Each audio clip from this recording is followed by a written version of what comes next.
నువ్వు పడే ఈరోజు కష్టం నీకు రేపటి రోజున అవసరానికి పనికి వచ్చే బలం. పెద్ద పెద్ద అవకాశాలు ఒక్కసారే వస్తాయి, కానీ చిన్న చిన్న అవకాశాలు నీ చుట్టూ ఉంటాయి.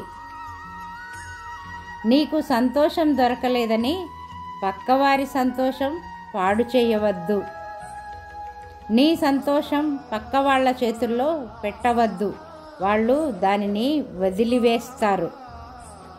కొన్నిసార్లు మంచి సంఘటన జరిగే ముందు చెడ్డ విషయాలు జరుగుతాయి. మీరు ఎప్పుడో ఒకసారి పని చేస్తే గెలుపు రాదు, మీరు క్రమం తప్పకుండా చేసే పనిలో గెలుపు వస్తుంది. పని చేయవద్దు అనుకునే వారికి వంకలు ప్రతిరోజు ఉంటాయి, కానీ అవకాశాలు ఉండవు.